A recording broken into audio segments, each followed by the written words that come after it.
Welcome to Trial Lawyer Prep. What if you could hang out with trial lawyers and jury consultants? Ask them about connecting with clients and juries more effectively.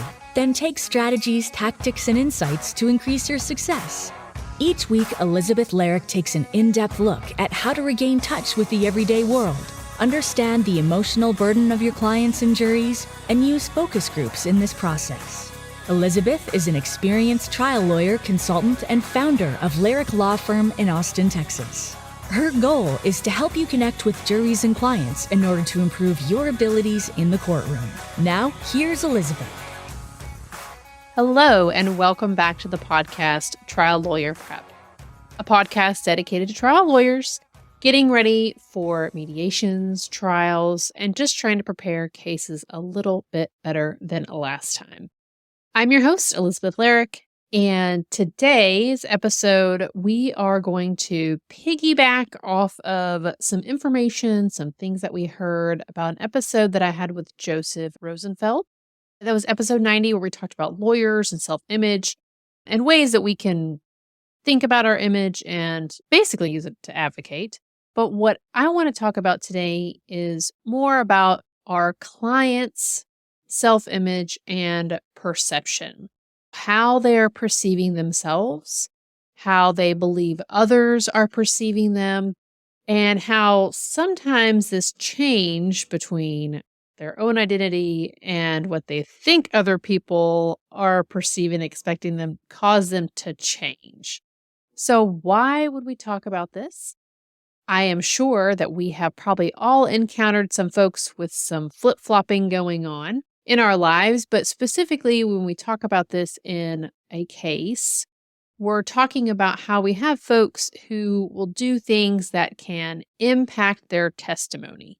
And specifically, we're talking also about how we have jurors, and they are going to instantly judge our clients based on what they see and then what they hear, and they're trying to spot the phony, spot the lie. And we know this to be true. There's lots of focus group research. I've obviously had this confirmed in my research with focus groups, but also there are many other top trial lawyers who've done research and written books. The book that comes to mind right off the bat is Winning Case Preparation, Understanding Jury Bias, where they talk about, jurors, focus groupers, they're trying to find anything possibly wrong or anything where they can say, oh, there it is. That's the thing I would have done differently, right? That person should have gone and gotten a second opinion because I would definitely have done that. Or that person should have honked their horn. They should have been slowing down, right? That's what I would have done. That person, they really should have reported that behavior to HR immediately, right? List goes on. And basically, it's called many different things: defensive attribution, negative attribution. Basically, there's no way that I would have gotten caught in this situation or this crash or this doctor's crosshairs because I'd have done things differently. Your person should try to find that negative thing, that defensive thing that your client has done wrong. And I will say, obviously, I hear a lot of lawyers that worry about the way our clients look and dress because, again, before even people testify, jurors are really scrutinizing what people look like. And with the help of our social media, really turning and emphasizing how people look automatically almost dictates how you are, right? What that expectation is. So amplified in our regular normal lives. So today we're going to take a different look at this topic by really looking at it from our client's point of view, and then also how we as lawyers can address this issue, this flip-flopping in testimony preparation, whether that testimony be for deposition or for trial, and in a very gentle way. So we could spend many episodes about what a client should wear or not wear, and we are not doing that today. Instead, we're really going to be focusing on what's going on in our client's mind, those changes that clients are making in that testimony, in some of that behavior based on perceptions that they believe others are having. Now, I will say from the outset, this is not every single client. There are many people walking around in this world who declare who they are. They act exactly like they say, and they're unafraid of what others think or say about them. And you know what you're going to get every time with this person. And I celebrate them, right? Like, I think we all can appreciate whether those people are positive or negative. We know what we're going to get, right? That's great. That our little minds don't have to work too hard. But the rest of the world doesn't do this, right? These are folks walking around every day who struggle with and conform to be who or do what others think or want them to be. And there are tons, like as a sidebar, there are tons of research and books about self-awareness, and think about personal development books on this whole thing of self-awareness and identity and reputation and conforming, and how that can kind of get a little twisted up in our minds. Lots of great books out there. If you are thinking, maybe I change who I am, like there are lots of great books. I recommend a book I am rereading probably for the 10th time because I've had this book for a very long time. You Are a Badass by Jen Sincero. Great book. She's got several out. This one's kind of her first one, so it's a fun one. I love her style of writing. Back to what we're talking about. So let me say we are not trying to quote unquote fix people here, right? We're going to leave that stuff to professionals. And you may, in fact, start having this conversation with your client and realize, oh boy, we need the help of a professional here, because it's beyond me asking some simple questions and just talking to them about where this all came from. And that's okay. You may, as long as you have the awareness, it's okay to stop and get that person the professional help that they may need. This has 100% happened to me when I was preparing a client in a wrongful death case. She had developed some severe behavior changes and lots of misperceptions about herself. And to the point that she was really her testimony was going to endanger her case. And more importantly, she had 2 minor children and her kid's case, right? So wrongful death, right? These folks needed to recover money to be able to live because her husband had passed away. So we stopped what we were doing. We got her some help. We also got some other people into the case to help the jury understand where some of this stuff may come from. Because again, changing people's thoughts and minds and beliefs can be a challenge. It takes time. Lots of time.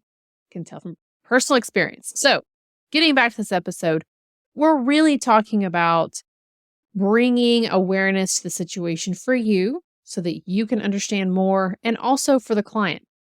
You may have people who you start to have this conversation and they think, yeah, absolutely, I have done XYZ, and I found that I've just pretty much start doing that every time because people will tell me, oh, hey, I thought X about you. I thought Y about you. And sometimes these changes are positive or negative. And what we want to do, again, have a simple conversation with folks, a curious conversation, bring some awareness to it. And then also, again, thinking how it's going to impact the case and some gentle ways to talk about it so that maybe we can have a little bit of breakthrough when it comes to testimony, right? So remember, we're always talking about testimony and how we want our clients, really want them to be themselves. So what problem am I talking about here? I am talking about people who will change their testimony by using different words or different language than they normally would, right? These are people who, off the top of my head, I'm thinking they think they have to talk more professionally, right? They have to have fancy words because they're talking to a lawyer, or they're going to court, so they got to use different words. And it's just like, okay. Or they change how they dress. We talked about this, right? How they would normally dress based on people's perceptions. Sometimes people dress fancier. Sometimes people want to dress down. I've had it go both ways where people want to dress up so they look like, oh, people will think that I am wealthy. And people say, I don't want people to know that I have money, so I'm going to dress down. I'm like, okay. We got people who just change their behavior or demeanor. And so what I'm thinking of here is people who either become total pushovers or become completely defensive and stubborn. I also have people who, we can probably all think of somebody in our case files or in our history of being lawyers, who've definitely lie to try to make their case look better and stretch the truth to exaggerate just a little bit to make things look worse. Right? Some changes are positive and some changes are negative. Most of the ones I've listed are negative. But as a positive example, and this again may ring true for several of you, obviously, it's from my personal experience. When I became a new lawyer, I, of course, absolutely did not want to look dumb or like I didn't know what I was doing. So, in that vein, when I had a court hearing, I would just go over and above preparation. And to the point of calling the court's office, talking to staff, making sure what the do's and the don'ts are, calling other lawyers who've been in front of this court to get their experience, studying the things I've filed ad nauseum, and showing up 30 minutes early, right? Mostly these are positive changes. Oh, these are like, sounds like you'd be really prepared. But in the end, some of this stuff is just a giant waste of time because I should have been using my time like crafting on what I would say and how I would say it and what the counter arguments may be. Because once I got in there, of course, I was early and I followed all the rules, but then I knew exactly what was in my motions, but not so well at being able to articulate what I needed the court to hear. Positive, but again, in the long run, a giant waste of time because I wasn't working on what I should say. So let's talk about another example that I have that we'll use throughout the rest of this episode. I had a client back in the day. She was a female client in her 50s. She had raised 4 kids on her own, single mom, worked several jobs. She gets in a pretty significant car crash. And as we're going through the case, we get it from the very front end and negotiations fail. So we have to file and have litigation. And throughout the time, she's starting to treat staff different than she treats me. She treats staff very bad, like very negative, is very gruff, is very short, is very upset with them. But I never get any of this behavior myself. I get this nice, glowing, responsive, gets things done, wants to give me her time. She's always available for calls, right? What gives? And I didn't 100% know why. I didn't really know why. I just knew I'm wondering which is the real person or identity. Am I just getting somebody who's super sugarcoating me for some reason? And so we sat down to have a conversation for deposition prep. And she's going to give her deposition. And as I ask her this question, hey, trying to feel out a little bit about who's going to show up at the deposition. And it turns out she is this gruff mama bear bulldozer 90% of the time because she has this perception that people think she's weak because she's a woman. She's also very petite. And she basically has had to fight and advocate constantly for herself and her kids for years. So that just became who she would be to people on the outside. And so her plan for this deposition was to basically tear this opposing counsel, this defense lawyer, a new one. You know, she was ready to go in there and just like throw down. And again, people had underestimated her. Some of the jobs she'd worked at, she were very men. Most of her other coworkers were men. So she had to basically be tough and rough. And so we talked about that. We took it apart. Okay, so let's take it down both roads. So let's be defensive. What does that mean to you, right? Because that's different for different people. I really want to know what's in her brain. And I want to take jabs, right? I'm going to be short. I'm going to be gruff. I'm not going to give them an inch. I'm not going to limit my answers, basically. And I said, okay, what's the other side, right? Articulate about herself and her injuries and the impact, her worries, her frustrations, right? Letting people learn more about her versus being, basically very closed off. And then I turn the conversation to why is this important? Because at the end of the day, while the defense lawyer's asking you those questions and there's a judge involved here, it's jurors that make the decision. It's jurors that will be looking and deciding. And they are trying to psychoanalyze who you are, why you're here, what is real and what is fake, what is a lie. And what does it generally mean if someone's being defensive, right? You got something to hide. But the cool thing is, here we are sitting here today, and you get to choose how you want to show up and who you want to be, who you want the jurors to know. And sounds like we spent a ton of time on this. We really didn't spend a lot of time. Again, I had very good rapport with her. She treated me very nicely. And having me be curious about it and asking open-ended questions and understanding more, like, really helped her then be able to take that turn of, oh, okay, this might damage like what the jurors would see when I limit it. And so she ultimately showed up as herself, her true identity, right? And she was able to articulate and answer questions and really lay it all on the table. And very proud of her. And I think that she was proud of herself. And of course, she definitely got defensive here and there. Yeah, but that happens. We can't ask for perfection. And I think it significantly helped the ability for us to get the case settled without having to do a deposition, because she was articulate and she explained things, and she had to speak for a lot of other people. She had like 2 kids in the car and her sister who was struggling with some other things. She was a very good advocate for herself and other people in the car. And I think that significantly helped. Let's just break this down. Basically, what happened here, which was I was seeing 2 clients. I saw a client who she was to me: smart, funny, thoughtful, caring mom, hardworking, and the client who she was to staff, right? Basically, this bulldozer who got what she wanted when she wanted it. She got stuff done at the cost of the niceties that you would expect. And of course, what I wanted was the smart, funny, thoughtful, caring person, not this bulldozer.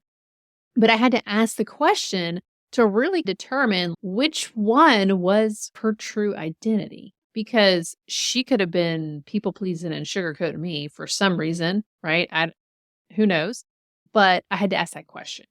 And because it turned out she had created this reputation of being a bulldozer based on perceptions of weakness and experiences of being treated weak and getting pushed around. So that, like I said, she created this reputation. Like, she took action, she changed who she was, right, to get shit done. So in my example, I had questions that I asked which were framed around events that I saw and experienced directly, right? Hey, you're treating Rebecca, the receptionist, rough a couple of times around here, but hand off to me and it's great. What gives? So I had very specific events and experiences that I could draw on. And then she had to basically answer. I know other people can hide it better. They can hide their flip-flop better, or just hide themselves from you altogether, which is also what I hear a lot from lawyers. Hey, I've got this client. I can't get them to open up. And there's a lot of times we get people who they just want to show us their professional self, what they think you, lawyer, expect them in a client. So you may have to ask a general question, right? Hey, I'm going to ask a couple of, random questions, but when you walk into a room of strangers or you walk into a new situation, a mall, a grocery store, we're keeping it super general, but we're walking into a new situation for them. You ever feel like you have to do something different or change what you do because what others are expecting of you? Okay, tell me about that. Ask more information. And then again, once we find out more, how does that feel? Then you can take the turn and say, okay, let me tell you why we're talking about this. And you can start with why we're talking about this from the very beginning. Okay, so you don't have to hide the purpose of the conversation. It may help, it may not help. Again, when I'm preparing folks, sometimes I don't explain things well. It's all about communication, and sometimes you got to explain things twice. It's okay. I'm sure people had to explain things that you don't know about twice. So don't worry about having to explain things with a purpose twice, as long as you're getting where you're going. Let's just back up a little bit and take it from the top, which would be, first things first is to identify if you have a client with a self-awareness, self-image issue. We're talking about folks that are flip-flopping who they are, behavior based on perceptions, expectations they've held them. Right. Some of this will be very obvious, as my example was, or people who lie and stretch the truth because they think that's what's going to get me more money. Some people hide it way better. Either way, it's that flip-flop, right? We're just looking for some kind of flip-flop going on with that person. Once you figure out, oh, yep, that person, it may or may not be there, but hey, we're going to take 10 minutes and have this conversation. Again, simple conversation, but you do need to move to the next step, which is mold and craft your questions that you're going to ask them. You can either use a direct experience that you have with the client, or you could use a general question like we talked about. Hey, when you go to the grocery store or you got to go to happy hour, it's strangers, you don't know any of these people, you ever do anything or feel yourself doing something different because you expect others, right? Have that expectation. And if you got to give an example, come up with a simple personal example. Third step is always ask more information. Just follow up, just learn a little more, dig a little more into what's in there. And then the last part, which is, hey, at the end of the day, jurors are going to be watching and listening and judging. They're going to spot a phony. They're going to try and spot lies. They're going to try and spot people who are pandering. And any level of funny business will cause them to shut it down. So we want you to be yourself, to be your true self. And you may find folks who 100% know they changed their behavior. Totally. And it may not be a problem for them. Some people may struggle with that they do that and they may not like it. Okay, so there's all kinds of gamut you could run here. We know what our purpose is, which is to talk about jurors judging, watching, spotting the pandering. And the goal is just to open that self-awareness door just wide enough to gain some insight and into the jurors and the purpose of the jurors and the impact on their case. We want that true person, their true identity to show up, to be who they are, right? Because that's what jurors want. They want to be able to see who you are and respect that they're getting the truth from you. Even if it means your client may not be the shining bright star, they may truly be a bulldozer. But if they're being a bulldozer and the juror knows it, they're going to say, hey, that person's being themselves. And I trust that they are, and I respect that they're being themselves. Because I will hear many times, people will say, your client must be nice. Your client must be likable. Jurors don't give money to people who are not likable. Listen, you can teach any person to be nice and to be likable. A lot of serial killers were nice and likable people, but they couldn't be trusted. I think what jurors really want is a person that they can trust they're getting the truth from and then respect. Because that's the person the jurors will allow money for and punish the lying, deceitful defendants. A little bit of a soapbox moment here. Because, again, you can teach people to be nice. But having somebody be vulnerable and trust those jurors, it's a two-way street here, right? And that's half the battle. Sometimes we have to build people's confidence up to be themselves, right? And sometimes we got to tear down that confidence so that they'll be vulnerable to be themselves.